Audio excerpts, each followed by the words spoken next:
Hai guys, balik lagi di Konsultas Ning.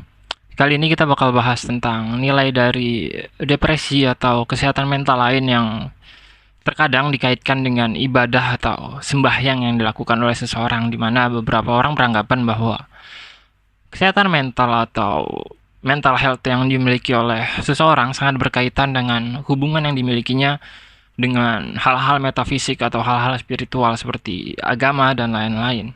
Apakah hal tersebut dapat terjadi dan apakah hal tersebut dapat dibenarkan? Kita akan bahas perlahan demi perlahan, step by step tentang apa sih sebenarnya keterkaitan antara keduanya secara logis khususnya. Apakah hal tersebut dapat membantu kita secara nyata atau justru hal tersebut hanyalah sebuah mitos atau hal-hal yang dipaksakan atau ditanamkan oleh mereka yang sebenarnya nggak paham apa-apa tentang mental health tapi berusaha untuk membantu dan pada akhirnya nggak menyelesaikan masalah apapun. Kita akan bahas semuanya pertama dari nilai mental health terlebih dahulu.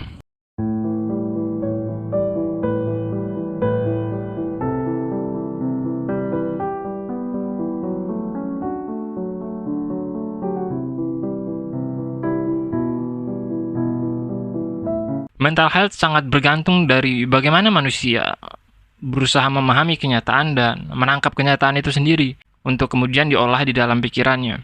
Terkadang yang membuat nilai dari mental health itu sendiri dipisahkan dengan sebuah nilai-nilai medis lain adalah ketika konteks dari mental health memiliki ruangnya tersendiri. Dan hal tersebut tentu menarik jika kita bahas panjang lebar. Hal tersebut tentu dapat menjadi bahan diskusi bagi kita sendiri, khususnya jika kemungkinan kita dapat menemukan sesuatu dalam pembahasan tersebut. Jadi dalam video ini saya nggak berusaha untuk menyalahkan salah satu bidang atau membenarkan salah satu bidang. Kita sendiri yang akan menentukan di akhir video ini. Kalian sendiri yang pada akhirnya bakal merasa atau memahami mana yang mungkin dapat dikatakan benar atau tidak. Saat kita bicara tentang mental health, saat kita bicara tentang kesehatan mental dan hal-hal yang meliputinya, tentu seperti yang saya telah utarakan tadi bahwa hal tersebut tidak dapat dipisahkan dengan cara kita merepresentasikan atau menerima kenyataan itu sendiri. Hal tersebut dikarenakan apa yang diterima oleh kognitif kita atau apa yang dikelola oleh pikiran kita sangat bergantung dengan apa yang kita terima dan apa yang kita alami di kenyataan. Dan hal tersebut menciptakan hormon-hormon yang mungkin berpengaruh terhadap emosi yang kita miliki atau perasaan yang kita miliki sebagai manusia. Dan konteks dari profesionalitas khususnya di ranah psikiatri, mereka berusaha untuk mengelola kenyataan-kenyataan tersebut dengan klasifikasi-klasifikasi yang mungkin dapat menciptakan hormon tersebut atau menciptakan hormon-hormon yang dapat berpengaruh secara positif terhadap kognitif kita. Khususnya ketika psikiater menanyakan nilai-nilai yang mungkin kita alami atau fenomena-fenomena dan perasaan yang kita alami.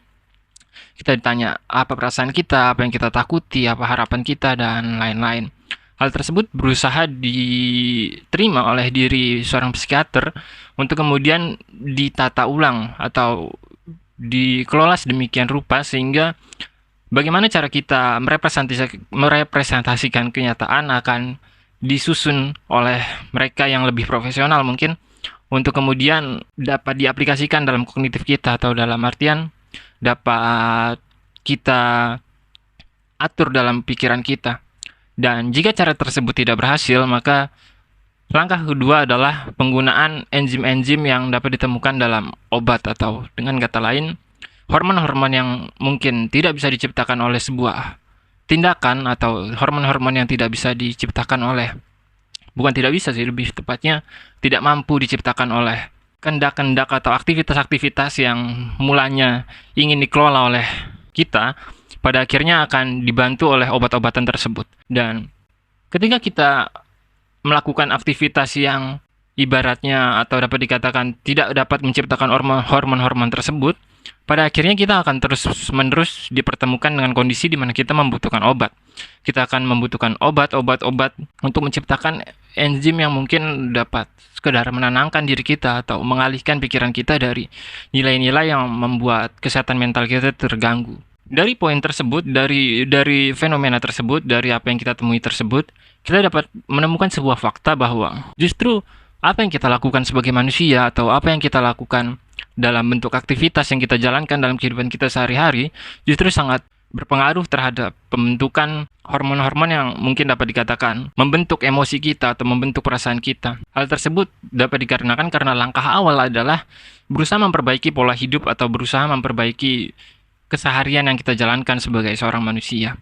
Barulah jika pada akhirnya keseharian atau aktivitas tersebut pun sudah dikelola tapi pada faktanya kita tetap merasakan nilai-nilai negatif dari kesehatan mental tersebut, barulah kita dikasih obat yang mungkin dapat membantu hormon-hormon tersebut tercipta atau hormon-hormon tersebut berpengaruh terhadap diri kita.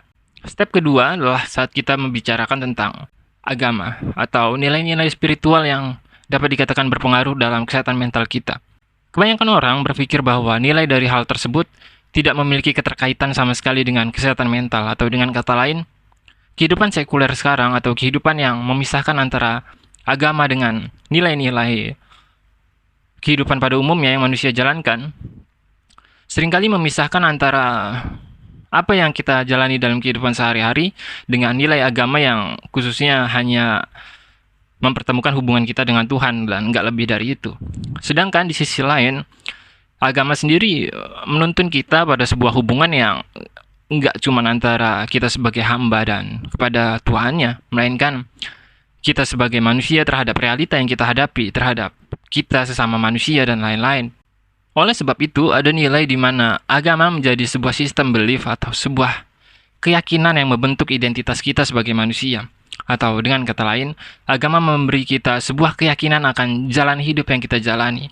Agama memberi kita sebuah pemahaman atau keyakinan bahwa yang kita jalankan itu adalah sebuah kehidupan yang mungkin dapat dikatakan benar, walaupun dalam perspektif lain kita bisa dapat dikatakan salah atau dapat dikatakan melenceng lah. Tapi agama memberi kita sebuah nilai di mana kita menerima sebuah keyakinan bahwa kehidupan yang kita jalani itu kurang lebih benar. Dan keadaan di mana seseorang mengalami mental health, khususnya ketika sudah sangat berpengaruh cukup dalam, dirinya dapat dikatakan tidak lagi meyakini identitas atau bahkan realitas yang dihadapinya.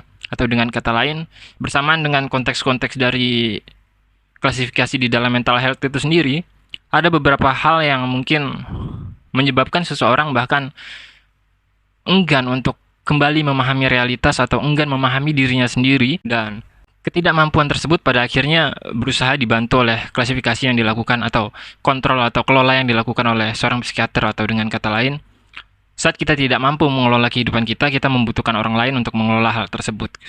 Dan jika memang pengelolaan yang diberikan oleh orang lain itu tidak terlalu membantu, barulah pada akhirnya kita mengkonsumsi obat. Pada dasarnya nilai dari agama pun sama, konteksnya sama, di mana agama memberi kita sebuah jalan atau memberi kita sebuah aktivitas untuk memberitahu kita, kasarnya ngomong, ini loh jalan yang harus kalian jalani itu seperti ini loh jalan kehidupan, ini loh makna kehidupan yang kalian cari-cari sampai pala kalian pusing itu nih seperti ini nih, semudah ini. Dan hal tersebut dapat dikatakan sangat membantu atau sangat amat bisa menjadi logis karena nilai dari keyakinan yang dimiliki oleh kita sebagai manusia di dalam kognitif kita akan memahami, oh ada sebuah jalan yang dapat saya jalani, dan nilai dari jalan tersebut bahkan diberikan oleh Tuhan sendiri sebagai sebuah esensi atau eksistensi yang luar biasa atau eksistensi yang tertinggi. Atau dengan kata lain, nilai dari agama yang memberi kita sebuah jalan atau memberi kita pemahaman tentang hidup yang kita jalani dalam kehidupan kita sehari-hari adalah sebuah pembelajaran atau sebuah pengetahuan yang memberi kita jalan hidup. Dan hal tersebut tentu sangat membantu bagi seseorang yang sedang mengalami mental health atau sedang mengalami depresi. Meskipun hal tersebut tidak dapat secara general atau secara rata disamaratakan ya, atau dalam artian nggak semua orang yang mungkin mengalami kondisi mental health atau mengalami kesehatan mental dapat dikatakan membutuhkan pertolongan agama. Tapi pada faktanya ada beberapa orang atau cukup banyak orang yang bahkan dapat menenangkan hatinya, dapat menenangkan diri dan pikirannya dengan menjalankan apa yang diperintahkan oleh agama.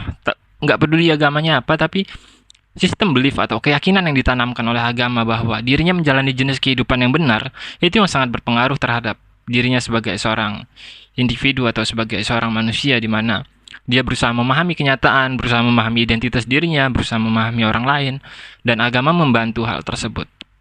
Dan ya, pada faktanya ada banyak sekali orang yang mungkin terbantu dengan atau bahkan merasakan pengaruhnya secara langsung saat dirinya melakukan tindakan-tindakan yang berkonotasi atau berorientasi pada nilai-nilai agama, dan kesehatan mentalnya terbantu gitu. Oleh sebab itu, kita nggak bisa memisahkan antara nilai dari agama atau profesionalitas dari psikiater gitu. Karena pada faktanya kalau memang agama dapat dikatakan bisa membantu, ya bisa. Tapi di sisi lain, seperti yang saya bilang tadi, nggak semua orang mungkin bisa terbantu dengan agama. Atau dengan kata lain, nggak semua orang bisa menerima sistem belief atau keyakinan yang berusaha ditanamkan oleh agama. Oleh sebab itu, ada beberapa orang yang bahkan sudah melakukan tindakan seperti ibadah atau sembahyang dan lain-lain, tapi pada faktanya tidak dapat menenangkan hatinya, atau bahkan mungkin justru beberapa orang yang sudah melakukan tindakan-tindakan seperti beribadah atau sembahyang justru melakukan tindakan-tindakan yang dapat dikatakan jahat atau dapat dikatakan tidak mencerminkan esensi dari sebuah agama. Saya kasih contoh gini.